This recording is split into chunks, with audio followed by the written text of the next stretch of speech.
کہہ رہا ہوں کہ بہت سارے میرے ایسے حضرات دوست علماء کرام جو ائمہ مساجد ہیں، ان مسائل کا جب مساجد میں کوئی بات ایسی ہوتی ہے تو پھر ان کو جواب ہی نہیں آتا. اس لیے میں کہہ رہا ہوں سننے سمجھنے اور یاد رکھنے والے ہیں.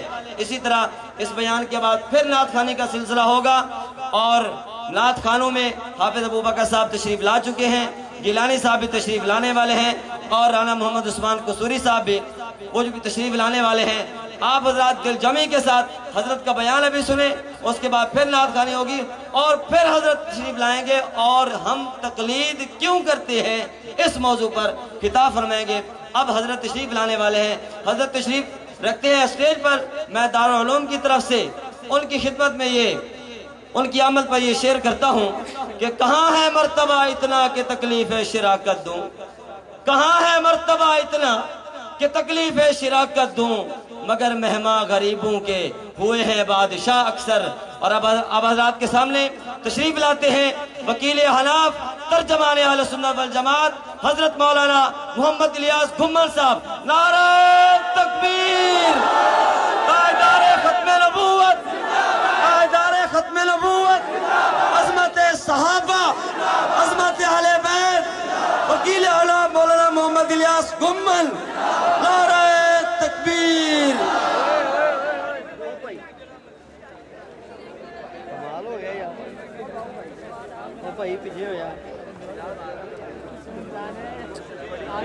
یار کی کر رہے یار.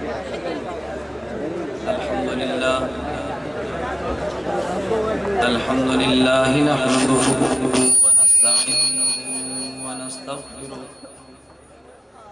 ونستغفره ونؤمن به ونتوكل عليه ونعوذ بالله من شرور أنفسنا ومن سيئات أعمالنا. من يهده الله فلا مضل له ومن يضلل فلا هادي له ونشهد أن لا إله إلا الله وحده لا شريك له ونشهد أن سيدنا ومولانا محمدا عبده ورسوله. أما بعد فأعوذ بالله من الشيطان الرجيم. بسم الله الرحمن الرحيم. الطلاق مرتان فإمساك بمعروف أو تسريح بإحسان ولا يحل لكم أن تأخذوا مما آتيتموهن شيئا إلا أن يخافا ألا يقيما حدود الله. فإن خفتم ألا يقيما حدود الله فلا جناح عليهما فيما افتدت به. تلك حدود الله فلا تعتدوها فمن يتعد حدود الله فأولئك هم الظالمون. عن عبد الله بن عمرو رضي الله عنه قال قال النبي صلى الله عليه وسلم ليأتين على أمتي كما أتى على بني إسرائيل حذو النعل بالنعل حتى إن كان منهم من أتى أمه علانية ليأتين في أمتي من يصنع ذلك. فإن بني إسرائيل تفرقت على 72 ملة وتفترق أمتي على 73 ملة كلهم في النار إلا ملة واحدة. قيل من هي يا رسول الله؟ قال ما أنا عليه وأصحابي. يا رب صل وسلم دائما أبدا على حبيبك خير الخلق كلهم. هو الحبيب الذي ترجى شفاعته لكل هول من الأهوال مقتحم. اللهم صل على محمد وعلى آل محمد كما صليت على إبراهيم وعلى آل إبراهيم إنك حميد مجيد اللهم بارك على محمد وعلى آل محمد كما باركت على إبراهيم وعلى آل إبراهيم إنك حميد مجيد۔ میرے نہایت واجب الاحترام بزرگوں، مسلک اہل سنت والجماعت سے تعلق رکھنے والے غیور نوجوان دوستوں اور بھائیوں، آپ حضرات میں سے بہت سارے احباب کے علم میں ہوگا کہ اسی سال جنوری 2009 کو یہاں دارالعلوم شاہدرہ لاہور میں تحقیق المسائل کے عنوان پر 4 مسائل میں اہل سنت والجماعت کا موقف میں نے دلائل کے ساتھ آپ حضرات کی خدمت میں پیش کیا تھا۔ نمبر 1، اہل سنت والجماعت کا موقف کہ نماز میں ہاتھ کہاں باندھیں۔ نمبر 2، نماز میں امام کے پیچھے فاتحہ نہ پڑھیں۔ نمبر 3، نماز میں سورۃ الفاتحہ کے اختتام پر آمین آہستہ پڑھیں۔ نمبر 4، رکوع جاتے، رکوع سے اٹھتے اور تیسری رکعت سے اٹھتے وقت بھی سجدوں کی طرح نماز میں رفع الیدین نہ کریں۔ 4 عنوان پر میں نے تفصیلاً گفتگو کی تھی، اور ان 4 مسائل پر قرآن کریم کی آیت، خاتم الانبیاء صلی اللہ علیہ وسلم کا ارشاد، خلفائے راشدین کے فتاویٰ، اصحاب پیغمبر کے عمل اور فتوے اور امت کا تعامل میں نے آپ حضرات کی خدمت میں پیش کیا تھا۔ انشاءاللہ العزیز آج کی اس نشست میں میں اہل سنت والجماعت کے متفقن علیہ موقف کو آپ حضرات کی خدمت میں پیش کروں گا، اور انشاءاللہ کچھ دیر کے بعد اہل سنت والجماعت کا دوسرا اتفاقی مسئلہ دلائل کے ساتھ آپ کی خدمت میں پیش کروں گا۔ پہلا مسئلہ کہ اگر کوئی آدمی خدا نہ خواستہ اپنی بیوی کو 3 طلاق دے دے تو یہ 3 طلاق 3 شمار ہوں گی یا 3 طلاق 1 شمار ہوگی؟ اس بارے میں ایک موقف اہل سنت والجماعت کا ہے، اور جبکہ ایک موقف اہل سنت والجماعت کے علاوہ اہل کفر کا بھی ہے اور موقف اہل بدعت کا بھی ہے۔ اہل کفر سے مراد وہ کہ جو خود کو مسلمان کہتے ہیں لیکن مسلمان نہیں، جیسے قادیانی طبقہ، اور اہل بدعت سے مراد وہ لوگ کہ جو اہل سنت نہیں مگر خود کو اہل سنت والجماعت کہتے ہیں، جیسے غیر مقلدین کا طبقہ۔ میں اہل سنت والجماعت کا موقف حوالہ جات کے ساتھ اور اس پہ دلائل حوالہ جات کے ساتھ، نمبر 2 پھر اہل کفر اور اہل بدعت کا موقف آپ کی خدمت میں پیش کروں گا۔ میں نے وضاحت اس لیے کی ہے کہ بعض احباب ہمارے خلاف منفی پروپیگنڈا کرتے ہوئے یہ بلا وجہ فضا قائم کرتے ہیں کہ مولانا محمد الیاس گھمن غیر مقلدین کو غیر مسلم کہتے ہیں۔ حاشا وکلا، میں نے آج تک اسی مجلس میں یہ بات نہیں کی، اور نہ ہی ہمارا اہل دیوبند کا یہ موقف ہے۔ جو موقف ہمارا علماء دیوبند کا ہے، میں اس موقف کو بیان کرنے میں بحمد اللہ تعالی جھجک سے کام نہیں لیتا، بڑا واضح اور 2 ٹوک موقف بیان کرتا ہوں، حالات کی پرواہ کیے بغیر موقف کو بیان کرتا ہوں۔ ہمارا ان کے بارے موقف کفر کا نہیں ہے، ہاں البتہ بدعت کا ضرور ہے۔ ہم ان کو کافر نہیں کہتے، لیکن اہل سنت والجماعت بھی ماننے کے لیے تیار نہیں ہے۔ اس لیے ہمارا موقف بڑا واضح اور 2 ٹوک ہے، جبکہ ان کی طرف سے ہمارے اوپر فتوے کفر کے ہیں، ہمارے اوپر فتوے شرک کے ہیں، وہ ہمیں تقلید کی بنیاد پہ مشرک بھی کہتے ہیں، لیکن ہم اس کے جواب میں کفر اور شرک کے فتوے عائد نہیں کرتے، اس لیے کہ ہم تو مقلد ہیں۔ اگر ہمارے اکابر فتویٰ کفر کا دیں گے ہم کفر کا دیں گے، ہمارے اکابر بدعت کا دیں گے تو ہم بدعت کا دیں گے۔ میں اس لیے گزارش کر رہا ہوں کہ کوئی آدمی ہمارے موقف کے بارے میں غلط فہمی کے اندر مبتلا نہ ہو۔ 3 طلاق ایک مجلس میں دیں، 3 طلاق الگ الگ مجلس میں دیں، 3 طلاق عورت کو ایک پاکی اور طہر کی حالت میں دیں، 3 طلاق عورت کو الگ الگ طہر میں دیں، 3 طلاق عورت کو ماہواری کے ایام میں دیں۔ جس طرح بھی 3 طلاق کو شخص اپنی بیوی کو دے گا وہ 3 ہی شمار ہوں گی۔ اس میں اہل سنت والجماعت کا خاتم الانبیاء صلی اللہ علیہ وسلم کے اصحاب رضی اللہ عنہم سے لے کر آج تک تمام کا موقف ایک ہے۔ اس میں اہل سنت والجماعت میں کبھی بھی اختلاف نہیں رہا۔ اہل سنت والجماعت کا یہ موقف دیکھنے کے لیے آپ کتاب دیکھیں، امام ابو جعفر احمد بن محمد بن سلامہ الطحاوی متوفہ سن 321 ہجری کی کتاب شرح معانی الآثار جلد نمبر 2 صفحہ نمبر 418 صفحہ نمبر 423۔ امام طحاوی رحمہ اللہ فرماتے ہیں کہ باب من یطلق امرأتہ ثلاثا معا ان طلاقہ قد لزمہ وحرمها علیہ فہذا کلہ قول ابی حنیفہ و ابی یوسف و محمد رحمہم اللہ تعالی۔ اگر 3 طلاق عورت کو دی 3 شمار ہوں گی۔ امام ابو حنیفہ، امام ابو یوسف، امام محمد تینوں کا موقف ہی یہی ہے۔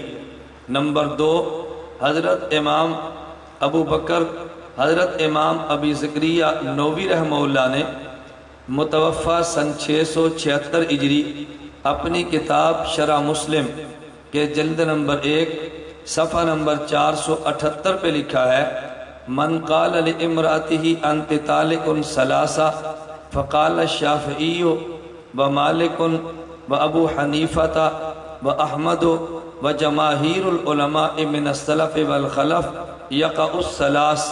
اگر کسی نے 3 طلاق دے دی تو جمہور اہل سنت والجماعت کے ہاں 3 طلاق شمار ہوں گی۔ حضرت ابن القاسم رحمہ اللہ متوفہ سن 191 ہجری اپنی کتاب المدونۃ الکبریٰ جلد نمبر 2 صفحہ نمبر 68 پہ تحریر فرماتے ہیں یہی مسلک امام مالک کا ہے۔ حضرت محمد بن ادریس شافعی متوفہ سن حضرت محمد بن ادریس شافعی متوفہ سن 204 ہجری اپنی کتاب الام جلد نمبر 2 صفحہ نمبر 3288 میں یہی موقف اپنا تحریر فرماتے ہیں۔ حضرت عبداللہ بن احمد بن حنبل متوفہ سن 241 ہجری اپنی کتاب مسائل احمد جو حضرت عبداللہ امام احمد کے بیٹے اپنے والد امام احمد بن حنبل سے روایت کرتے ہیں، صفحہ نمبر 372 اور 373 پہ یہی موقف حضرت امام احمد حنبل کا بیان فرماتے ہیں۔ حضرت امام ابو حنیفہ، حضرت امام مالک، حضرت امام شافعی، حضرت امام احمد بن حنبل چاروں ائمہ کا موقف یہ ہے اگر کوئی شخص اپنی بیوی کو 3 طلاق دے تو 3 طلاق شمار ہوگی۔ اس پر اہل سنت والجماعت کے ہاں قرآن کریم بھی ہے، نبی کریم صلی اللہ علیہ وسلم کی مرفوع احادیث بھی ہے، حضرات خلفائے راشدین رضی اللہ عنہم اجمعین کے فتاوی جات بھی ہیں، اصحاب پیغمبر صلی اللہ علیہ وسلم کے فتاوی بھی ہیں اور پوری امت کا اس بات پر اجماع بھی ہے۔ قرآن کریم اللہ رب العزت قرآن کریم میں ارشاد فرماتے ہیں سورۃ البقرہ پارہ نمبر 2 آیت نمبر 228 فَإِن طَلَّقَهَا فَلَا تَحِلُّ لَهُ مِن بَعْدُ حَتَّى تَنكِحَ زَوْجًا غَيْرَهُ۔ اگر کسی شخص نے تیسری طلاق اپنی بیوی کو دے دی تو یہ بیوی اسی خامند سے نکاح کرنا چاہے، اس کی شرط یہ ہے کسی اور شخص سے نکاح کرے، وہ شخص اس بیوی کے ساتھ اپنی بیوی والا تعلق قائم کرے اور پھر دوبارہ اس کو طلاق دے تو یہ عورت پہلے خامد کے پاس آ سکتی ہے، اس کے علاوہ خامد اول کے لیے یہ عورت حلال نہیں ہو سکتی۔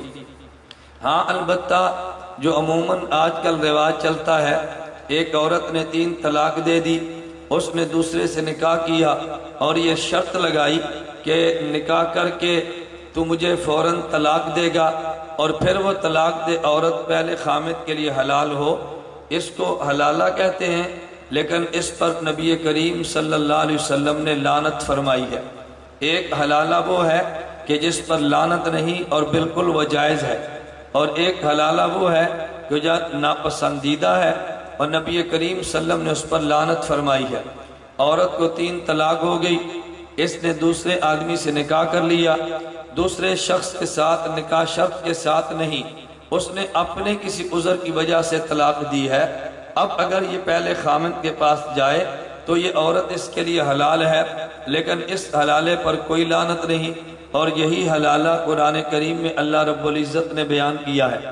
لیکن اگر دوسرے آدمی سے نکاح کیا اور یہ شرط لگا کے نکاح کیا کہ تم کچھ وقت اپنے پاس رکھ کے طلاق دو گے تاکہ پہلے خامد کے لیے حلال ہو جائے، اگر اس نے شرط کے ساتھ نکاح کیا پھر اس کو طلاق دی، پہلے خامد کے لیے حلال تو ہوگی، لیکن ایسے فعل پر نبی کریم صلی اللہ علیہ وسلم نے لعنت فرمائی ہے۔ ہم بھی ایسے حلالے کو لعنت والا حلالہ کہتے ہیں۔ علماء دیوبند پہ یہ الزام لگانا کہ علماء دیوبند اس حلالے کے یوں قائل ہیں کہ ترغیب دیتے ہیں، یہ خالصتاً علماء دیوبند پر الزام اور بہتان ہے۔ اس آیت کے تحت محمد بن ادریس شافی امام رحمہ اللہ اپنی کتاب الام جلد نمبر 2 صفحہ نمبر 1939 پہ تحریر فرماتے ہیں، والقرآن یدل واللہ عالم علی ان من طلق زوجۃ لہ دخل بها اولم يدخل بها ثلاثا لم تحل لہ حتی تنکح زوجا غیرہ۔ اگر کسی شخص نے اپنی عورت کو طلاق دے دی، اس عورت کے ساتھ ہم بستر ہوا یا ہم بستر نہ ہوا، اگر یہ عورت دوبارہ اس خامد سے نکاح کرنا چاہے تو شرط یہ ہے کسی اور سے نکاح کرے۔ معلوم ہوا حضرت امام شافی رحمہ اللہ اس آیت سے مسئلہ یہ بیان فرماتے ہیں، اگر 3 طلاق دی ہے تو 3 ہی شمار ہوگی۔ اسی طرح حضرت امام حجر عسقلانی رحمہ اللہ متوفہ سن 852 ہجری صحیح بخاری کی شرح فتح الباری جلد نمبر 9 صفحہ نمبر 455 پہ تحریر کرتے ہیں، فَالتَّمَسُّكُ بِظَاهِرِ قَوْلِهِ طَلَّقَهَا ثَلَاثًا فَإِنَّهُ ظَاهِرٌ فِي كَوْنِهَا مَجْمُوعَةً کہ اس آیت کا ظاہر یہ بتاتا ہے اگر کسی شخص نے 3 طلاق دے دی، الگ الگ 3 دی، الگ الگ طہر میں دی، الگ الگ مہینے میں دی، یہ مسئلہ تو الگ ہے، لیکن اگر کسی نے اکٹھی 3 طلاق دے دی تو تب بھی اس عورت کو 3 طلاق ہی شمار ہوگی، اس کو 1 طلاق شمار نہیں کیا جا سکتا۔ نمبر 2، 3 طلاق کے 3 ہونے پہ خاتم الانبیاء حضرت محمد عربی صلی اللہ علیہ وسلم کی زبان مبارک سے صادر شدہ فتاوی۔ نمبر 1، حضرت محمد بن اسماعیل امام بخاری صحیح متوفہ سن 256 ہجری اپنی کتاب صحیح بخاری جلد نمبر 2 صفحہ 791 پر یہ تحریر فرماتے ہیں، حضرت عویمر رضی اللہ تعالی عنہ نبی کریم صلی اللہ علیہ وسلم کے صحابی ہیں، ان نے جا کے دربار رسالت میں مسئلہ پوچھا کہ یا رسول اللہ، اگر کوئی آدمی اپنی بیوی کے ساتھ کسی غیر مرد کو دیکھے تو وہ شخص کیا کرے؟ نبی پاک صلی اللہ علیہ وسلم نے فرمایا، اس بارے میں اللہ رب العزت نے قرآن کریم نے لعان کا مسئلہ اتارا ہے کہ خامند بھی قسمیں اٹھائے، عورت بھی قسمیں اٹھائے، یہ لعان کا مستقل مسئلہ ہے۔ حضرت عویمر رضی اللہ تعالیٰ عنہ کو نبی پاک صلی اللہ علیہ وسلم نے قرآن کریم کا مسئلہ بتایا، پھر دونوں کے لعان کروا دیا گیا۔ حضرت عویمر نے بھی وہ قسم اٹھا لی، ان کی اہلیہ نے بھی قسم اٹھا لی۔ حضرت امام بخاری رحمہ اللہ فرماتے ہیں، اس کے بعد حضرت عویمر نے 3 طلاق دے دی اور کہا کذبت علیہا یا رسول اللہ ان امسکتها، اگر میں لعنت بھیجنے کے بعد بھی روکوں اس کا معنی میں جھوٹ بولتا ہوں، لہٰذا میں نے اپنی بیوی کو 3 طلاق دی ہے۔ فطلقها ثلاثا قبل ان یأمرہ رسول اللہ صلی اللہ علیہ وسلم، نبی پاک نے حکم نہیں دیا، حضرت عویمر نے 3 طلاق دے دی۔ حضرت امام ابو داؤد رحمۃ اللہ علیہ اپنی کتاب سنن ابو داؤد جلد نمبر 1 صفحہ نمبر 312، امام ابو داؤد سجستانی متوفہ 275 ہجری۔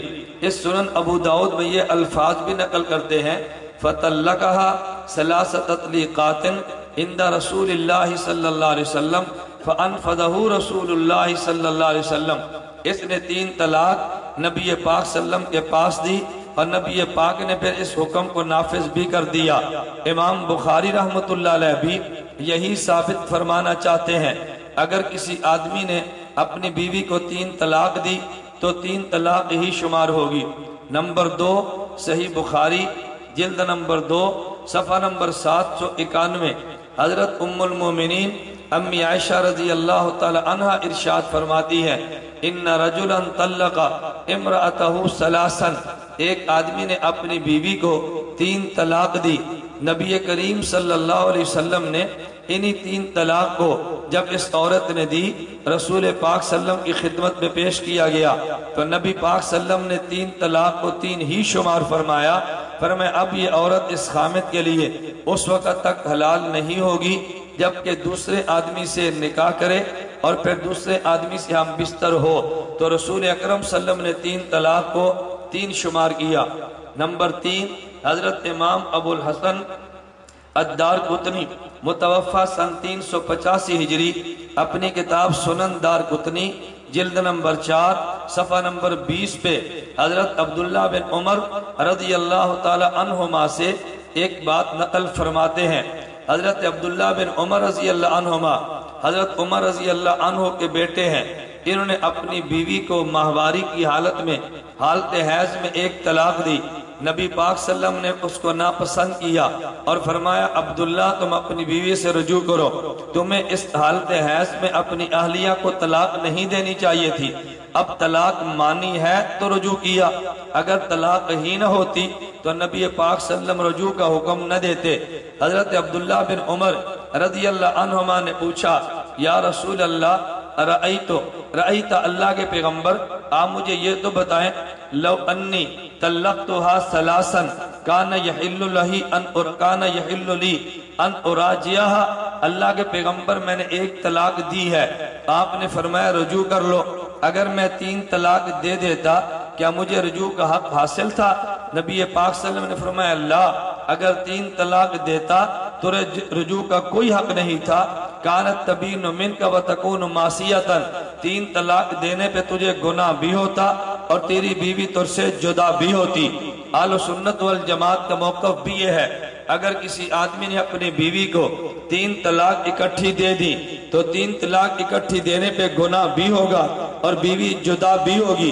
یہی فتویٰ نبی پاک صلی اللہ علیہ وسلم نے دیا، فرمایا اللہ اگر تو 3 طلاق دے دیتا تو بیوی تیرے لیے حلال نہ ہوتی، وَتَكُونُ مَعْصِيَةً، اور 3 طلاق کو اکٹھا دینا یہ گناہ بھی ہوتا۔ حضرت رسول اکرم صلی اللہ علیہ وسلم کا چوتھا فتویٰ حضرت ابو الحسن الدارقطنی اپنی کتاب سنن دارقطنی میں نقل کرتے ہیں، ان حفص بن مغیرہ طلق امرأتہ فاطمہ بنت قیس علی عہد رسول اللہ صلی اللہ علیہ وسلم 3 تطلیقات فی کلمۃ واحدہ، کہ حضرت حفص بن مغیرہ نے اپنی بیوی کو 3 طلاق دے دی اور طلاق بھی 1 کلمے کے ساتھ دی، کہا انت طالق ثلاثہ، تجھے 3 طلاق ہو۔ لوگ کہتے ہیں نا کہ کلمہ واحدہ، میں کہتا ہوں کتنا واضح موقف اہل سنت والجماعت کا امام دارقطنی نے اس روایت میں ذکر کیا ہے کہ حضرت حفص بن مغیرہ نے 3 طلاق 1 کلمے کے ساتھ دی ہے کہ تجھے 3 طلاق ہو، 1 کلمے کے ساتھ 3 طلاق دی۔ تو سواد لینا ہے بہ جاتے لے۔ بعض لوگوں کا اپنی بےزتی کرانے کا شوق ہوتا ہے اور جب میں بےزتی کرتا ہوں تو پھر کہتا ہے مولانا گھمن کی زبان بڑی سخت ہے، جب میں بیان ختم کر لوں گا آپ چٹیں دیں میں جواب بھی دوں گا۔ بعض اپنی حاضری لگواتے ہیں کہ پتہ چلے میں بھی جلسے کے اندر گیا تھا، کسی ایک کو چٹ دیتے تو چٹ مجھ تک پہنچ جاتی نا۔ اب ہر آدمی اگر مجمع کے درمیان سے چٹ لے کر چلے گا تو بتاؤ مجمع میں کتنی بدمزگی ہوگی، لیکن بدمزگی سے غرض نہیں ہے، غرض اس سے کہ پتہ چلے کہ میں بھی گیا تھا۔ اللہ ہمیں بات سمجھنے کی توفیق عطا فرمائے۔ حضرت حفص بن مغیرہ نے 3 طلاق دی اور 3 طلاق بھی ایک لفظ کے ساتھ دی۔ نبی پاک صلی اللہ علیہ وسلم کی کہتے ہیں زمانے میں اپنی بیوی کو طلاق دی، فَأَبَانَهَا مِنْهُ النَّبِيُّ صلی اللہ علیہ وسلم، اللہ کے نبی نے اس کی بیوی کو ان سے الگ کر دیا۔ معلوم ہوا کہ 3 طلاق 2 تو 3 ہی شمار ہوتی ہیں۔ حضرت ابو الحسن دارقطنی نے اپنی کتاب سنن دارقطنی جلد نمبر 4 صفحہ نمبر 20 پہ حضرت حسن بن علی رضی اللہ تعالی عنہ کے بیٹے پیغمبر کے نواسے کا فتویٰ اور نبی پاک صلی اللہ علیہ وسلم کا ارشاد نقل کیا ہے۔ حضرت امام حسن بن علی رضی اللہ تعالی عنہ نے اپنی بیوی عائشہ خصعمیہ کو 3 طلاق دے دی، 3 طلاق کی عدت پوری ہو گئی۔ حضرت حسن رضی اللہ عنہ نے اپنی اہلیہ کے لیے کچھ پیسے بھیجے، ان کی دل جوئی کے لیے، جو مہر باقی تھا وہ بھی بھیجا۔ تو جب وہ پیسے پہنچے اور مہر پہنچا، حضرت عائشہ خصعمیہ نے فرمایا متاع قلیل من مفارق حبیب، کہ مجھے طلاق دے کر جدا کرنے والے یہ دوست کی طرف سے تو بڑا تھوڑا ہدیہ ہے۔ معنی یہ نہیں تھا کہ ہدیہ تھوڑا ہے، مطلب یہ ہے کہ حسن تم سے جدا ہو گئے، یہ پیسے کی اہمیت ہی کیا ہے۔ حسن بن علی رضی اللہ عنہ کو جب حضرت عائشہ خصعمیہ کا جملہ پہنچا، کہتے ہیں فبکا، حسن بن علی رو پڑے صدمے کی وجہ سے، اور ساتھ فرمانے لگے لولا سمعت جدی او قال حدثني انه سمع جدی یقول ایما رجل طلق امرأته 3 مبہمة او 3 عند الاقراء لم تحل له حتى تلقي زوجا غیرا لراجعتها۔ حسن بن علی رضی اللہ عنہ نے فرمایا اگر میں نے اپنے نانا نبی پاک صلی اللہ علیہ وسلم سے حدیث نہ سنی ہوتی، یا فرمایا کہ میں نے اپنے والد سے سنا علی، ان نے اپنے سسر یعنی میرے نانا رسول اللہ صلی اللہ علیہ وسلم سے سنا، نبی پاک صلی اللہ علیہ وسلم نے فرمایا من ایما رجل طلق امرأته 3، اگر کسی شخص نے اپنی بیوی کو 3 طلاق دے دی تو یہ بیوی خامند پہ حلال نہیں ہو سکتی۔ اگر میں نے اس حدیث کو نہ سنا ہوتا تو میں آج تجھ سے رجوع کر لیتا۔ رجوع کرنے کو دل تو کرتا ہے لیکن رجوع اس لیے نہیں کرتا کہ میرے نانے کی شریعت اجازت نہیں دیتی۔ میں کہتا ہوں پیغمبر کا مسلک بھی یہی ہے، اہل بیت کا مسلک بھی یہی ہے، خلفائے راشدین کا مسلک بھی یہی ہے۔ اگر آدمی 3 طلاق دے تو 3 طلاق شمار ہوگی۔ میں نے قرآن کریم کی آیت کے بعد رسول اکرم صلی اللہ علیہ وسلم کی 5 احادیث بیان کی ہیں۔ آگے چلیے، خلفائے راشدین میں سے حضرت عمر بن خطاب رضی اللہ عنہ کا فتویٰ، حضرت امام بخاری کے استاذ ابو بکر عبداللہ بن محمد ابن ابی شیبہ متوفہ سن 235 ہجری اپنی کتاب مصنف ابن ابی شیبہ جلد نمبر 4 صفحہ نمبر 11 پہ تحریر کرتے ہیں ان انس قال کان عمر اذا اتیا برجل قد طلق امرأته 3 فی مجلس او جاءه ضربا وفرق بینہما۔ حضرت عمر بن خطاب رضی اللہ عنہ کے بعد ایک ایسے آدمی کو لایا گیا کہ جس نے اپنی بیوی کو 3 طلاق دے دی مجلس میں۔ حضرت عمر رضی اللہ عنہ اوجاؤ ضربن، اس کو مارا کہ تجھے 3 طلاق اکٹھی نہیں دینی چاہیے تھی، وفرق بینہما، لیکن دونوں کو الگ الگ بھی کر دیا۔ عمر بن خطاب رضی اللہ عنہ کا فتویٰ اگر 3 طلاق دو تو پھر 3 طلاق شمار ہوتی ہیں۔ نمبر 2، حضرت امام ابو بکر عبد الرزاق بن حمام بن نافع متوفہ سن 211 ہجری اپنی کتاب مصنف عبد الرزاق جلد نمبر 2 صفحہ نمبر 306 پہ تحریر کرتے ہیں ان عثمان بن عفان رضی اللہ عنہ خلیفہ راشد کے دور میں ایک آدمی نے اپنی بیوی کو طلاق دی، اور طلاق بھی ایسی عجیب دی، کہتا ہے جتنی درخت کی ٹہنیاں ہیں میں تجھے اتنی طلاقیں دیتا ہوں، درخت کے پتے ہیں تجھے طلاق دیتا ہوں۔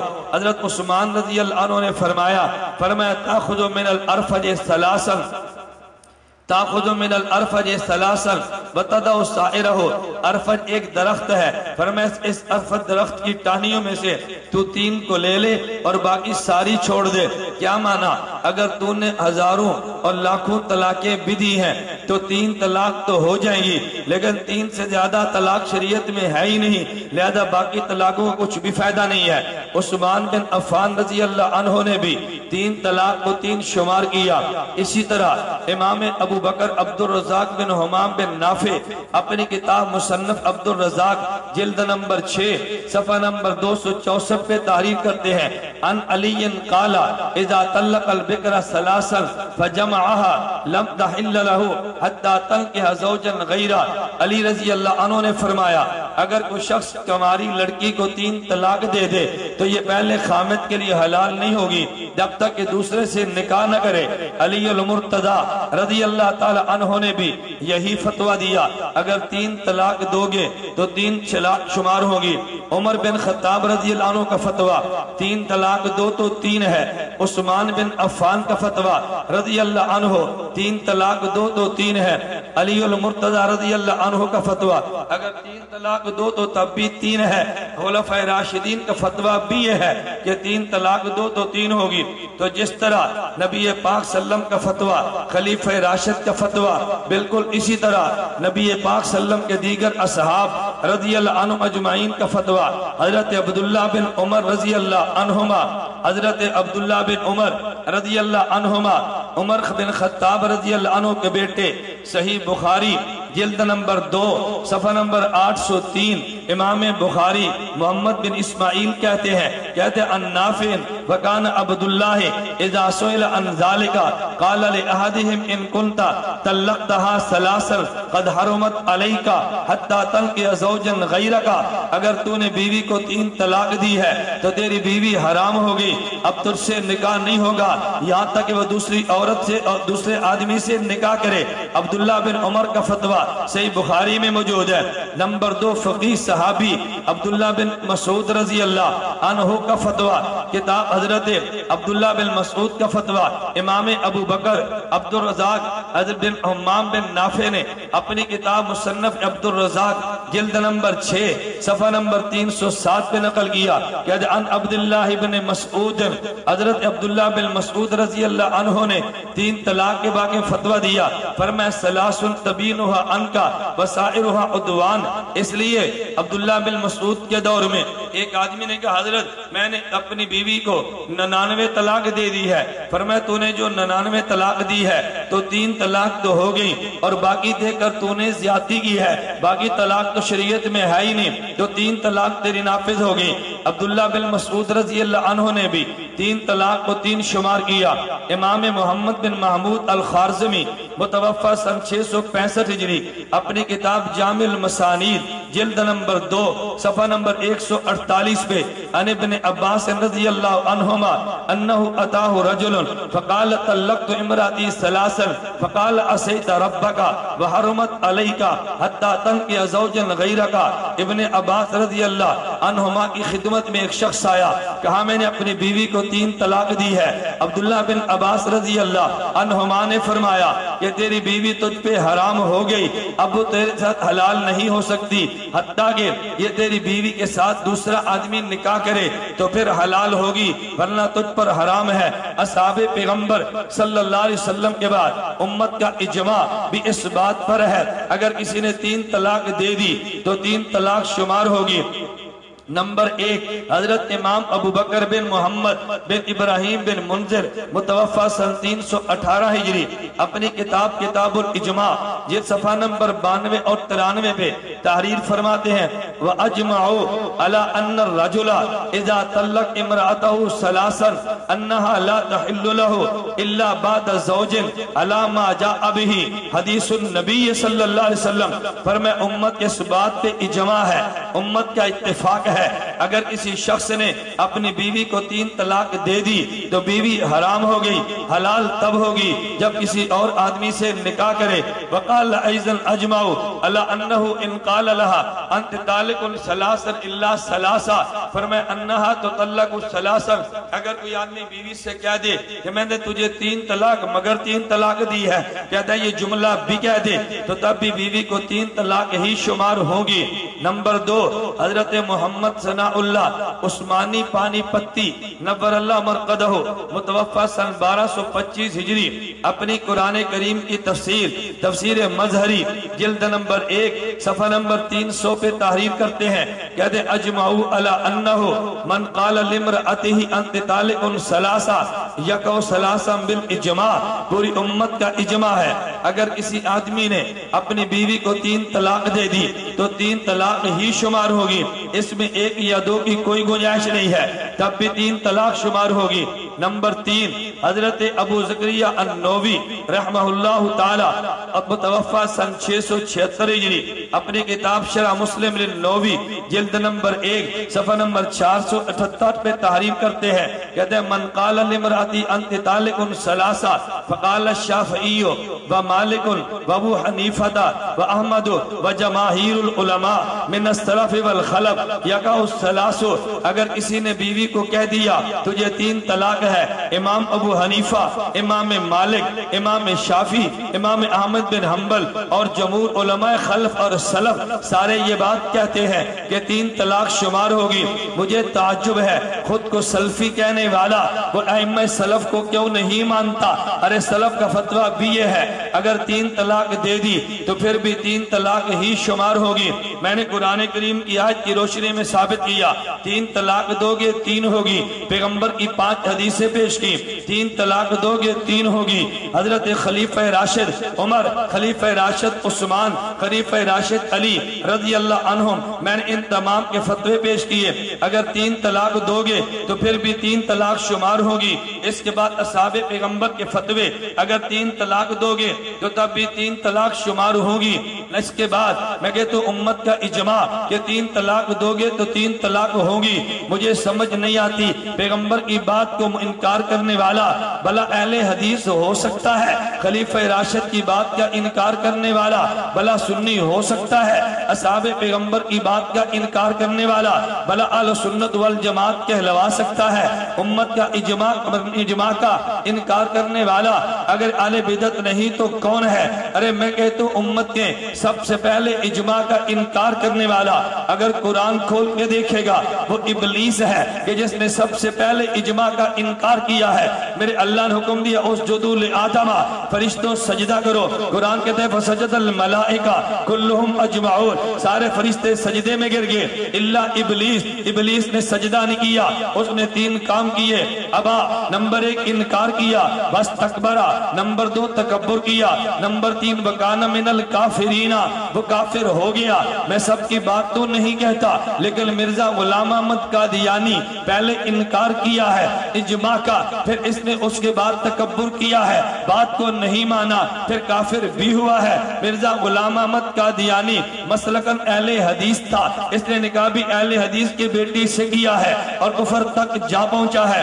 میں آج اہل حدیث بھائیوں سے کہتا ہوں اجماع کا انکار کبھی نہ کرنا، کہیں ایسا نہ ہو اللہ نہ کرے شیطان کے نقش قدم پہ چلتے ہوئے اسلام سے نکل جاؤ۔ میں تو تمہیں اہل سنت والجماعت نہیں اہل بدعت کہتا ہوں مگر کفر کا فتویٰ دیتا نہیں، لیکن کفر سے ڈراتا ضرور ہو۔ اللہ ہم سب کو کفر سے محفوظ رکھے، اللہ میں بدعت سے بھی محفوظ رکھے۔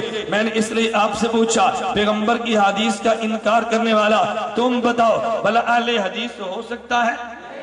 بلند آواز سے ہو سکتا ہے؟ خلیفہ راشد کی بات کو چھوڑنے والا بھلا اہل سنت ہو سکتا ہے؟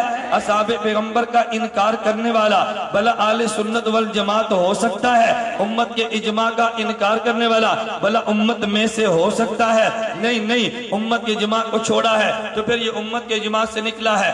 آپ کے ذہن میں ہوگا یار کوئی بات تو وہ بھی کرتا ہے نا، ہمارے لوگ کہتے ہیں بھائی کوئی دلیل تو دیتا ہے۔ میں نے کہا کوئی دلیل تو شیطان بھی دیتا ہے، تو ہم نے دیکھنا ہی ہے دلیل مضبوط ہے یا کمزور ہے۔ اگر دلیل ٹھیک ہے تو مان لیں گے، اگر دلیل کمزور ہے نہیں مانیں گے۔ کہا جی دلیل دیتا ہے، میں نے کہا پڑھیے کون سی دلیل دیتا ہے؟ کہتا ہے صحیح مسلم میں حدیث موجود ہے۔ میں نے کہا لائیے، کہتا ہے صحیح مسلم میں حدیث ابن عباس رضی اللہ عنہما فرماتے ہیں، کہتے ہیں کانت طلاق علی عہد رسول اللہ صلی اللہ علیہ وسلم و ابی بکر و سنتین من خلافت عمر طلاق ثلاث واحدۃ۔ ابن عباس رضی اللہ عنہما فرماتے ہیں، صحیح مسلم جلد نمبر 1 صفحہ نمبر 477 پہ یہ فرمایا کہ حضرت ابن عباس رضی اللہ عنہما نے فرمایا کہ نبی پاک صلی اللہ علیہ وسلم کے دور میں، صدیق کی خلافت کے دور میں رضی اللہ عنہ، عمر بن خطاب رضی اللہ عنہ کی خلافت کی ابتدائی 2 سالوں میں 3 طلاق ایک شمار ہوتی۔ حضرت عمر بن خطاب نے فرمایا کہ 3 طلاق نہیں، 3 طلاق 3 شمار ہوگی۔ کہتا جی عمر نے فتویٰ حدیث کے خلاف دیا، ہم عمر کی بات مانیں یا حدیث کی؟ یہی جرم ذاکر نائک نے کیا ہے، وہ بھی کم عقل یہی بات کہتا ہے، وہ بھی اہل بدعت یہی بات کہتا ہے، وہ بھی دشمن کا ایجنٹ یہی بات کہتا ہے۔ کہتا جی میں نے عمر کا کلمہ تو نہیں پڑھا، میں نے پیغمبر کا کلمہ پڑھا ہے، میں دیکھوں گا عمر کا فتویٰ نبی کے موافق ہے تو مان لوں گا، مخالف ہے تو نہیں مانوں گا۔ میں کہتا ہوں نہیں، خدا کی قسم عمر کا فتویٰ پیغمبر کے خلاف ہوتا ہی نہیں ہے، اس لیے کہ نبی نے گواہی دی ہے، ان اللہ جعل الحق علی لسان عمر و قلبہ۔ عمر بولتا ہے تو بھی حق بولتا ہے، عمر سوچتا ہے تو بھی حق سوچتا ہے۔ نبی نے اعلان فرمایا، لو کان بعدی نبی لکان عمر، مجھ پر دروازے نبوت کے بند کر دیے گئے، اگر باب نبوت کھلا ہوتا اسے گزرنے والا عمر ہوتا۔ پیغمبر نے خود اعلان کیا ہے، ہاں ایک بات ضرور کہتا ہو، میرے نبی نے یہ بھی فرمایا کہ جس راہ سے عمر گزرے گا اس راہ سے شیطان نہیں گزرتا۔ پھر مجھے یہ بات کہنے دے، عمر کا فتویٰ نہیں مانتا تو پھر شیطان کے نقش قدم پہ چلتا ہوگا، یا عمر کے راستے پہ چلے گا یا شیطان کے راستے پہ چلے گا۔ یہی بات ذاکر نائک نے کی ہے۔ میں نے کہا چلیے میں اس حدیث کا جائزہ بھی لے لو تاکہ بات غلط فہمی کے اندر نہ رہ جائے۔ یہ جو ابن عباس رضی اللہ عنہما کی حدیث تو نے پیش کی ہے، اس کی سند میں ایک راوی طوس جمانی ہے، متوفہ سن 106 ہجری میں اس کی وفات آئی ہے۔ امام سفیان ثوری رحمہ اللہ تعالی ان کے بارے میں کہتے ہیں کان طوس یتشیع، مشہور اسماء الرجال کے امام حضرت ابو عبداللہ الذہبی متوفہ سن 748 ہجری نے سیر اعلام النبلاء جلد نمبر 5 صفحہ نمبر 26 پہ امام سفیان ثوری کا یہ جملہ نقل کیا، کہتے ہیں کان طوس یتشیع، ارے طوس تو شیعہ تھا۔ میں نے کہا مذہب بھی شیعہ والا، حدیث وہ لایا کہ جس کا راوی بھی شیعہ ہے۔ المعارف ابن قتیبہ کہتے ہیں صفحہ نمبر 267 پہ امام ابن قتیبہ متوفہ سن 776 ہجری نے فتویٰ دیا کہ یہ طوس تو شیعہ تھا۔ تو میں نے کہا چونکہ مسلک شیعہ تھا، حدیث وہ لایا کہ جس میں راوی شیعہ تھا۔ امام ذہبی سیر اعلام النبلاء میں جلد نمبر 5 صفحہ 27 پہ کہتے ہیں قلت ان کان فیہ تشیع، کہ یہ جو طوس راوی تھا ارے اس میں تو تشیع تھا، ارے چھوڑ دے امام ذہبی کو۔ میں نے کہا شیعت کی کتابیں اٹھا کے دیکھ لے، اگر شیعہ بھی کہہ دے کہ راوی میرا ہے، امام ذہبی بھی کہہ دے کہ شیعہ ہے، ابن قتیبہ بھی کہہ دے شیعہ ہے، سفیان ثوری بھی کہہ دے شیعہ ہے، تو شیعہ کی روایت کی ہمارے سامنے کبھی پیش نہ کرنا، ہمیں روایت وہ پیش کرنا کہ جس کے سارے راوی سنی ہو۔ ہم سنی العقیدہ ہے۔ تو اس راوی کے بارے میں کہتا ہے ابو جعفر طوسی نے اپنی کتاب رجال کشی صفحہ نمبر 55 پہ لکھا ہے کہ طوس یمانی شیعہ تھا۔ بالکل اسی کے بارے میں مجموع الرجال میں عنایت اللہ القحطانی نے جلد نمبر 3 صفحہ 227 پہ لکھا ہے کہ طوس راوی شیعہ تھا۔ بالکل اسی طرح رجال طوسی صفحہ 94 پہ لکھا ہے کہ طوس راوی شیعہ تھا۔ طوس راوی کون تھا؟ بولیے بھئی کون تھا؟ طوس راوی شیعہ۔ میں نے کئی حوالے پیش کیے، آپ حضرات کے سامنے کتابیں کھل رہی ہیں، آپ آنکھوں سے مظاہرہ فرما رہے ہیں۔ میری بات کو کوئی چیلنج کر دے، کوئی کہہ دے طوس شیعہ نہیں تھا، ایک حوالہ تم بھی پیش کر دو وہ شیعہ نہیں تھا، میں کہتا ہوں یہ طوس راوی شیعہ تھا۔ اچھا اگر کوئی راوی شیعہ ہو، اگر کوئی راوی شیعہ ہو اور روایت پیش کر دے اور اپنے مسلک کے مطابق پیش کرے تو پھر ان کے بارے میں حضرت ابن حجر اسقلانی متوفہ سن 852 ہجری شرح نخبۃ الفکر صفحہ نمبر 102 پہ یہ تحریر کرتے ہیں، ارے اصول کیا ہوگا کہ شیعہ وہ راوی جو کم از کم بدعتی ہوگا، کم از کم شیعہ اہل بدعت ہوگا۔ کہتے ہیں اگر اہل بدعت کوئی روایت پیش کر دے ان روا ما یقوی بدعتہ فیرد علی المختار، اگر بدعتی راوی ایسی روایت پیش کرے جو بدعتی کے موقف کی تائید کرے، ایسی روایت کو قبول نہیں کیا جاتا۔ ارے یہی موقف بیان کیا ہے حضرت ابو زکریا نووی نے اپنی کتاب تقریب ما تدریب جلد نمبر 1 صفحہ نمبر 276 پہ۔ اگر بدعتی راوی روایت پیش کرے جس کے مسلک کی تائید کرے، ایسی روایت کو قبول نہیں کیا جاتا۔ ارے اسی بات کو پیش کیا ہے ابن صلاح متوفہ سن 643 ہجری، مقدمہ ابن صلاح صفحہ نمبر 54 پہ۔ اگر بدعتی راوی کوئی ایسی روایت پیش کر دے، اس کے مسلک کی تائید کرے، ایسی روایت کو قبول نہیں کیا جاتا۔ جو تو نے روایت پیش کی ہے اس میں طاؤس یمانی شیعہ ہے اور روایت میں راوی شیعہ جائے اور مذہب بھی شیعوں والا پیش کرے، ایسی روایت کو قبول بولی ایسی روایت کو قبول نہیں کیا جاتا۔ میں کہتا ہوں نمبر 2، یہ جو روایت تم نے پیش کی ہے کہ نبی پاک صلی اللہ علیہ وسلم کے دور میں 3 طلاق 3 تھی، ارے یہ روایت تو مبہم ہے، اس میں کوئی تذکرہ نہیں ایک مجلس کا یا کئی مجالس کا، اس میں کوئی تذکرہ نہیں کہ یہ روایت کون سی ہے۔ نبی پاک صلی اللہ علیہ وسلم کی ایک مجلس کی ہے، کئی مجالس کی ہے، حالت طہر کی ہے، حالت حیض کی ہے، ارے یہ سیبہ شادی شدہ کی ہے، باقرہ کنواری کی ہے۔ جو روایت تم نے پیش کی ہے یہ تو مبہم ہے، اور جو حدیثیں میں نے پیش کی ہیں وہ مفسر ہیں، اور محدثین نے اصول لکھا ہے۔ ابن حجر نے شرح نخبۃ الفکر میں صفحہ 98 پر اصول لکھا۔ امام ابن عسقلانی نے کہتا ہے لا یقبل حدیث المبہم، کہ مبہم حدیث کو مفسر کے مقابلے میں قبول نہیں کیا جاتا۔ اس لیے روایت پیش کر تو مفسر پیش کر، تجھے مبہم مذہب کے لیے مبہم روایت ملی ہے۔ میں کہتا ہوں نمبر 3، ارے اس کا راوی ابن عباس رضی اللہ عنہما پیغمبر کا صحابی ہے۔ محدثین نے اصول لکھا ہے اگر صحابی حدیث بیان کرے اور فتویٰ اس کے خلاف دے، روایت کے اس مروی کے خلاف فتویٰ دے دے، پھر روایت کو قبول نہیں کیا جاتا۔ ابن عباس کا اپنا فتویٰ میں نے سنن دار قطنی میں پیش کیا، ابن عباس کا اپنا فتویٰ سنن کبریٰ للبیہقی میں موجود ہے۔ اگر 3 طلاق دی تو 3 ہوگی، اگر صحابی فتویٰ حدیث کے خلاف دے تو پھر حدیث قابل قبول نہیں ہوتی۔ میں نے تیری حدیث پہ جرح کی ہے، اس کی سند اور متن پہ جرح کی ہے، تو روایت وہ پیش کرو، کم از کم وہ روایت قابل قبول تو ہونا۔ کہتا ہے چلو یہ روایت نہیں مانتے، میری دوسری حدیث مان لو۔ میں نے کہا بھی دوسری قابل قبول ہوگی، ہم وہ بھی مان لیں گے، لیکن قابل قبول نہیں ہوگی تو پھر ہم حدیث کو ماننے کے لیے تیار بھی نہیں ہوں گے۔ کہتا ہے یہ حدیث موجود ہے۔ میں نے کہا کتاب، کہتا ہے مسند احمد جلد نمبر 1 صفحہ نمبر 347 میں روایت موجود ہے۔ ابن عباس رضی اللہ عنہما فرماتے ہیں طلق رکانت ابن عبد یزید اخو بنی مطلب امرأۃ ثلاثا فی مجلس واحد۔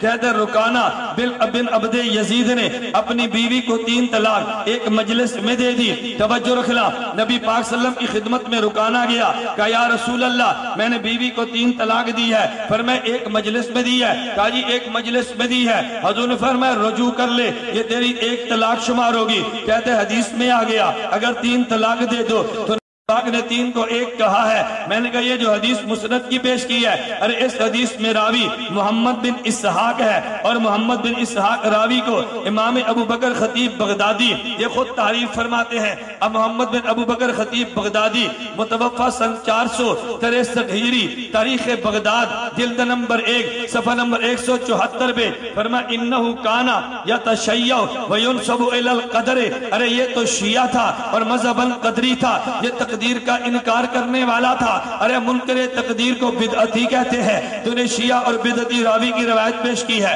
امام ذہبی خود فرماتے ہیں سیر اعلام النبلاء جلد نمبر 6 صفحہ نمبر 23 پہ ید قد امسکا عن الاحتجاج بروایات ابن اسحاق غیر واحد من العلماء لاشیاء منہ تشیعہ ونسب الی القدر ویدلس فی حدیثہ۔ حضرت امام ذہبی نے کہا کہ علماء نے خود فرمایا اگر روایت میں راوی محمد بن اسحاق آ جائے اس کی روایت کو نہیں لینا۔ کیوں؟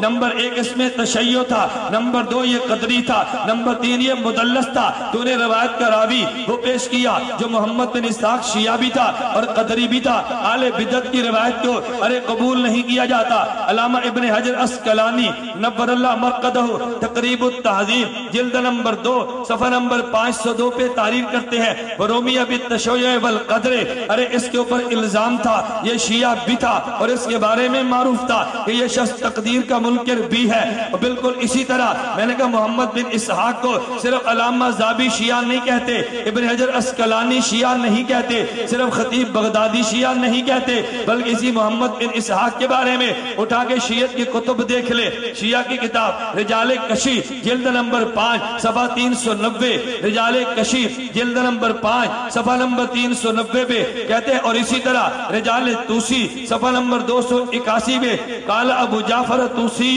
محمد بن اسحاق، آگے کہا عبد الملک بن جریجن ہؤلاء من رجال العامت الا ان لهم میلا ومحبتا شدیدا، کہتے ہیں یہ تو ہمارے لوگ تھے، محبت ان سے بھی کرتے تھے لیکن لوگ ہمارے تھے، ان کو شیعوں نے اپنا بندہ تسلیم کیا ہے۔ تو میں نے کہا محمد بن اسحاق راوی ہے جو شیعہ تھا، اس کی روایت کو قبول نہیں کیا جا سکتا۔ نمبر 2 اس کے مرکزی راوی عبداللہ بن عباس رضی اللہ عنہما، اور صحابی کا اپنا فتویٰ کہ 3 طلاق 2 تو 3 ہے، اگر صحابی حدیث نقل کرے فتویٰ اس کے خلاف دے تو پھر اس کے فتوے کی بنیاد پہ حدیث کو نہیں مانا جاتا، تو ہم سمجھیں گے حدیث کا معنی اور تھا جو ہم نہیں سمجھے، جو معنی صحابی سمجھا ہے، ارے معنی وہی ٹھیک ہوگا۔ اور تیسرا جواب امام ابو داؤد نے دیا ہے، کیسا لاجواب جواب دیا ہے۔ امام ابو داؤد فرماتے ہیں کہ یہ جو حدیث تم نے بیان کی ہے رکانہ بن عبد یزید والی، اس کو روایت کرنے والے 2 قسم کے لوگ ہیں۔ ایک تو روایت کرنے والا ابن جریج ہے کہ جس سے روایت یہ محمد بن اسحاق والی سند ہے، ابو داؤد نے فرمایا۔ نمبر 2 اس کو نقل کرنے والے حضرت رکانہ کے گھر والے ہیں، لیکن ابو داؤد فرماتے ہیں حدیث میں 2 قسم کے لفظ ہے، توجہ رکھنا۔ ایک حدیث کے الفاظ یہ ہیں، انہوں نے نبی پاک سے کہا یا رسول اللہ میں نے اپنی بیوی کو طلاق البتہ دی ہے، اور ایک حدیث میں ہے میں نے اپنی بیوی کو 3 طلاق دی ہے، تو 2 قسم کی حدیث سے آگے امام ابو داؤد فرماتے ہیں کہ یہ جو حدیث ہے کہ جس میں نے یہ فرمایا کہ میں نے اپنی بیوی کو طلاق البتہ دی ہے، بتہ، تو نبی پاک نے پوچھا ارے بتہ کا معنی تو ایک بھی ہے، بتہ تو 2 کو بھی کہتے ہیں، بتہ تو 3 کو بھی کہتے ہیں، تو جو یہ کہتا ہے کہ میں نے طلاق بتہ دی ہے تو تو نے نیت 1 کی ہے، تو نے نیت 2 کی ہے، تو نے نیت 3 کی ہے، تو نے نیت کیا کی ہے؟ تو انہوں نے کہا میں نے 1 کی نیت کی ہے۔ امام ابو داؤد فرماتے ہیں ہم اس روایت میں 2 قسم کے الفاظ ہیں، نمبر 2 میں نے 3 طلاق دی ہے، نمبر 2 میں نے طلاق بتہ دی ہے۔ ابو داؤد نے فرمایا ہم طلاق بتہ کو ترجیح دیں گے، کہتے ہیں ھذا اصح من حدیث ابن جریج، کہ جو ابن جریج نے حدیث بیان کی، ابن جریج نے کہ میں نے 3 طلاق دی ہے، اس کی بجائے یہ حدیث زیادہ صحیح ہے کہ میں نے بیوی کو طلاق بتہ دی ہے۔ ارے امت کو تو اہل حدیث کہتا تھا اگر حدیث اصح آ گئی ہم دوسری کو چھوڑ دیں گے، تو جب مقابلے میں اصح آ گئی تجھے اس کو چھوڑ دینا چاہیے نا۔ اور امام ابو داؤد نے بڑی عجیب بات کی ہے، امام ابو داؤد کہتے ہیں یہ 3 کے لفظ کو ابن جریج روایت کرتا ہے، اور جہاں 3 کے بارے میں بتہ کا لفظ ہے اس میں ان کے بیٹے کہتے ہیں یزید بن رکانہ نقل کرتے ہیں، ایک بات بیٹے کی ہے اور ایک بات خاندان سے باہر کی ہے، تو گھر کی بات کو گھر والے زیادہ جانتے ہیں، باہر والے نہیں جانتے۔ رکانہ کا بیٹا کہتا ہے کہ میرے باپ نے 3 طلاق نہیں طلاق بتہ دی ہے، تو میں نے کہا تو نے 3 طلاق والی حدیث پیش کی ہے، جو صحابی ہے فتویٰ خلاف دیتا ہے، جو راوی ہے وہ شیعہ تو لے کر آیا ہے، اور جو روایت لے کر آیا وہ بھی مبہم لایا ہے، روایت وہ لایا جس میں گھر سے باہر والے رہتے ہیں۔ ارے ایسی روایتیں پیش نہ کرو، روایت پیش کرنا بخاری کی میں تجھے مان جاؤں، روایت پیش کرنا قرآن کریم کی تفسیر کی روشنی میں میں مان جاؤں۔ میں نے اپنے موقع پہ قرآن بھی پیش کیا ہے، حدیث پیغمبر بھی پیش کی ہے صلی اللہ علیہ وسلم، خلفائے راشدین رضی اللہ عنہم کے فتوے بھی پیش کیے ہیں، اصحاب پیغمبر صلی اللہ علیہ وسلم کے فتوے بھی پیش کیے ہیں، امت کا اجماع بھی پیش کیا ہے، اور تیری 2 چیزوں کا جائزہ بھی لیا ہے۔ میں آخری بات کہتا ہوں، اہل سنت والجماعت کا مذہب تو یہ تھا اگر 3 طلاق 2 تو 3 ہے، لیکن جو کہتا ہے کہ 3 طلاق 2 تو 1 ہے، اگر یہ بھی مذہب تو کسی کا ہوگا نا، یہ بھی مذہب تو کسی کا ہوگا۔ یہ 3 طلاق 2 تو 1 ہے۔ یہ مذہب کس کا ہے؟ چلو میں تجھے ایران لے جاؤں، یہ مذہب مدینہ کا نہیں ہے، یہ مذہب مکہ کا نہیں ہے، یہ مذہب ایران کا ہے، یہ مذہب خمینی کا ہے، خمینی کے پیشوا کا ہے، یہ خمینی کے ماننے والوں کا ہے۔ ارے ایران سے مذہب تو لایا، اعتراض ہمارے اوپر کیا، کہتے ہیں ان کا مکے والا دین نہیں ہے، ان کا مدینے والا دین نہیں ہے، ان کا کوفے والا دین ہے۔ ارے کوفے میں تو علی بن ابی طالب آئے تھے رضی اللہ عنہ، اور تو ایران سے مذہب لے کر آیا۔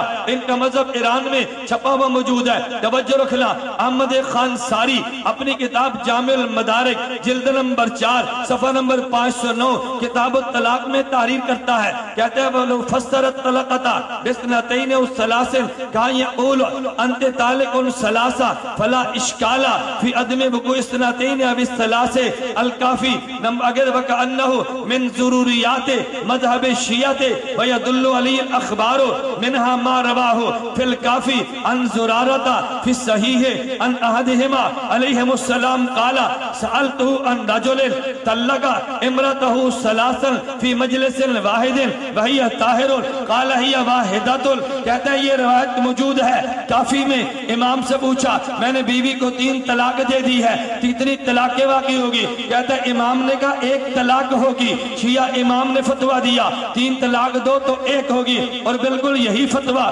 ابو جعفر محمد بن حسن بن علی توسی متوفہ سن 407 ہجری اپنی کتاب المبسوط فی فقہ الامامیہ جلد نمبر 5 صفحہ نمبر 4 پہ کہتے 3 طلاق 2 تو 1 ہوتی ہے۔ آل شیعہ کا مذہب نمبر 3 بالکل یہی فتویٰ محمد حسین آل کاشف الغطا متوفہ سن 1373 ہجری اپنی کتاب تحریر المجلہ جلد نمبر 5 صفحہ نمبر 40 پہ کہتا ہے کہ شیعت کا مذہب یہ ہے اگر 3 طلاق 2 تو 1 ہوگی۔ ارے آل سنت کا مذہب تو نے بیان نہیں کیا، تو نے شیعت کا مذہب بیان کیا ہے۔ آگے چلیے میں تجھے قادیان لے چلو تاکہ تجھے پتا چلا جائے یہ مذہب مکے کا نہیں ہے، مکے کے نام پہ جھوٹ بولا ہے۔ یہ مذہب مدینے کا نہیں ہے، مدینے کے نام پہ جھوٹ بولا ہے۔ ارے مذہب تو نے قادیان کے دجال کانے مرزے سے لیا، نام تو نے میرے پیغمبر کا لیا ہے۔ اگر تو قادیانی ہے، قادیانی کا نام لے، قادیانی کا نام لے کے میرے پیغمبر کا نام لے گا تجھے ننگا کیا جائے گا۔ ارے قادیانی کا نام لے کے میرے حضور کی طرف نسبت کرے گا، تیری نسبت کو واضح کیا جائے گا۔ ارے اگر قادیان کا مذہب ہے نسبت وہی بیان کر دے، میرے نبی کا نام لے کے قادیان والے دجال کذاب کا مذہب کیوں بیان کرتا ہے؟ اٹھا کے دیکھ لے فقہ احمدیہ صفحہ نمبر 80 پہ کہتے اگر 3 طلاقیں 1 دفعہ دی جائیں تو 1 طلاق رجی متصور ہوگی۔ یہ مذہب قادیان کی مرزائیوں کی فقہ کی کتاب ہے فقہ احمدیہ جو ان نے قادیانیوں کے لیے لکھی ہے، کہتے ہیں 3 طلاق 2 1 طلاق شمار ہوگی۔ بالکل اسی طرح محمد علی مرزائی قادیانی نے تفسیر بیان القرآن لکھی ہے جلد نمبر 1 صفحہ نمبر 136 پہ کہتا ہے اگر 3 طلاق دی ہے تو 1 طلاق شمار ہوگی۔ اہل سنت والجماعت کے نوجوانوں میں چیلنج کے ساتھ آج یہ بات کہتا ہوں، میرے چیلنج کو دنیا سنے گی، اس چیلنج کو دنیا کے چیلنج پہ نشر کیا جائے گا۔ نذاکر نائک کو بھی کہتا ہوں، بغیر مقلدین سے بھی کہتا ہوں، میں جاوید غامدی سے بھی کہتا ہوں، ابلیس کے سارے ایجنٹوں سے کہتا ہوں، میں نے کہا ہے 3 طلاق کو 1 کہنا یہ مرزائیوں کا مذہب ہے۔ ارے کوئی بندہ کہتے 3 طلاق کو 1 کہنا مرزائیوں کا مذہب نہیں ہے، میں نے کہا 3 طلاق کو 1 کہنا یہ شیعوں کا مذہب ہے۔ تم ثابت کر دو کہ 3 طلاق کو 1 کہنا شیعوں کا مذہب نہیں ہے۔ نہیں 3 طلاق کو 1 کہنا مرزائیوں کا مذہب ہے، 3 طلاق کو 1 کہنا اہل تشیع کا مذہب ہے، اور 3 طلاق کو 3 کہنا دنیا بھر کے اہل سنت والجماعت کا مذہب ہے۔ ہم اہل سنت والجماعت ہے، اہل سنت والجماعت کے مذہب کا پرچار کیا جائے گا، قادیانیت کے مذہب سے دنیا کو دور کیا جائے گا، رافضیت کے مذہب سے دنیا کو دور کیا جائے گا۔ میں اس لیے میرے دوستوں کہا کرتا ہوں، میرے جملے کو نوٹ کر لو، دنیا میں 2 قسم کے لوگ موجود ہیں، ارے ایک رافضی ہے، ارے ایک نیم رافضی ہے۔ تم کہو گے رافضی کون ہے، نیم رافضی کون ہے؟ میں کہتا ہوں ہاں یہ دونوں موجود ہے۔ جو صحابہ کا ایمان نہیں مانتا وہ رافضی ہے، جو صحابہ کو حجت نہیں مانتا وہ نیم رافضی ہے۔ ارے جو صحابہ کی ذات نہیں مانتا وہ رافضی ہے، جو صحابہ کی بات نہیں مانتا وہ نیم رافضی ہے۔ ارے نہیں میں کہتا ہوں جو صحابہ کو نہیں مانتا وہ رافضی ہے، جو صحابہ کی نہیں مانتا وہ نیم رافضی ہے۔ ایران والا صحابہ کی ذات نہیں مانتا، پاکستان والا صحابہ کی بات نہیں مانتا، ارے ایران والا صحابہ کو نہیں مانتا، پاکستان والا صحابہ کی نہیں مانتا، ارے ایران والا صحابہ کا ایمان نہیں مانتا، پاکستان والا صحابہ کو حجت نہیں مانتا۔ ہم اہل سنت والجماعت ہیں، صحابہ کو بھی مانتے ہیں، صحابہ کی بھی مانتے ہیں، صحابہ کا ایمان بھی مانتے ہیں، صحابہ کو حجت بھی مانتے ہیں، صحابہ کی ذات بھی مانتے ہیں، صحابہ کی بات بھی مانتے ہیں۔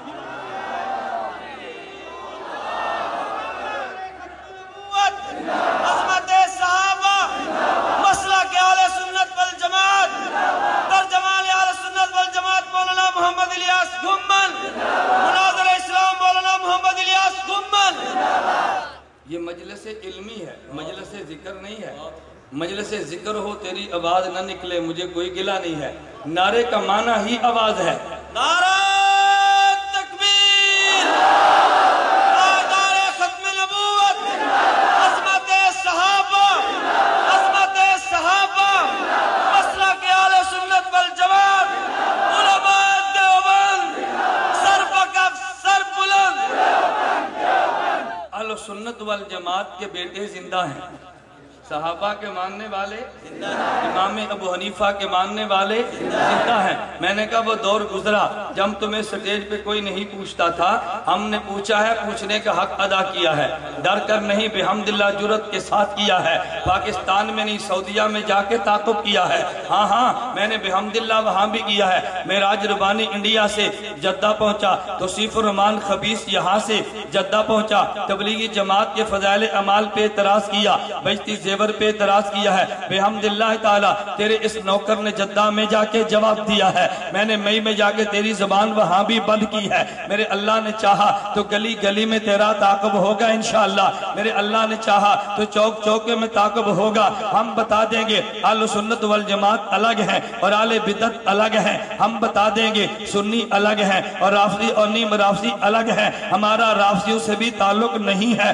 اور نیم رافضیوں سے بھی تعلق نہیں ہے، ہم اہل سنت والجماعت ہیں، ہمارا عقیدہ بھی واضح ہے، ہمارا مسئلہ بھی واضح ہے۔ اس لیے میں کہتا ہوں آخری بات یہ تو تم کہو گے تعلق کیا ہے، میں کہتا ہوں ہاں تعلق ہے، میں نے اس تعلق کو بیان کرنا ہے۔ اہل سنت والجماعت کا عقیدہ نہیں مانتا تب بھی بدعتی ہے، اہل سنت والجماعت کا مسئلہ نہیں مانتا تب بھی بدعتی ہے۔ مجھے ابھی آج ایک صاحب کہہ رہے تھے وہ جی دیوبند میں بعض لوگ وہ ہیں، میں نے کہا نہ جیسے ہی اہل سنت والجماعت میں نہیں تھے وہ اہل دیوبند میں نہیں ہے۔ جو 3 طلاق و 3 نہیں مانتا اہل سنت والجماعت میں نہیں ہے، اور جو پیغمبر کو قبر میں حیات نہیں مانتا وہ اہل دیوبند میں سے بھی نہیں ہے۔ جو نبی کو قبر میں زندہ نہ مانے اہل سنت نہیں ہے، پیغمبر کی صلاۃ و سلام کے قبر پہ سما کا قائل نہ ہو ارے وہ اہل دیوبند نہیں ہے۔ اگر پیغمبر کے توسل کا قائل نہیں ہے اہل دیوبند نہیں ہے۔ تمہارا کیا خیال ہے دیوبندی ہے؟ میں کہتا ہوں نہیں ہے، یہ سنی بھی نہیں ہے، یہ دیوبندی بھی نہیں ہے، ہم اہل سنت والجماعت ہیں۔ ہمارے سٹیج پہ وہ آئے گا جو سنی ہے، جو بدعتی ہے، یہ میرے اور تیرے سٹیج پہ نہیں آ سکتا۔ بات ٹھیک ہے یا غلط ہے؟ ہم اپنے سٹیج کو واضح کریں گے، اپنے موقف کو کھلا بیان کریں گے۔ اللہ مجھے اور تجھے اہل سنت والجماعت کا عقیدہ، اہل سنت والجماعت کا مسئلہ اپنانے کی توفیق عطا فرمائے۔ اللہ میرا اور ان کا جینا اہل سنت والجماعت کے ساتھ لکھ دے، اللہ میرا اور ان کا مرنا اہل سنت والجماعت کے ساتھ لکھ دے۔ اللہ ہم عہد کرتے ہیں ہم صحابہ کے دیوانے ہیں، دیوانے رہیں گے، ابو حنیفہ کے پروانے ہیں، پروانے رہیں گے، علماء دیوبند کے غلام ہیں، غلام رہیں گے۔ وآخر دعوانا الحمدللہ رب العالمین۔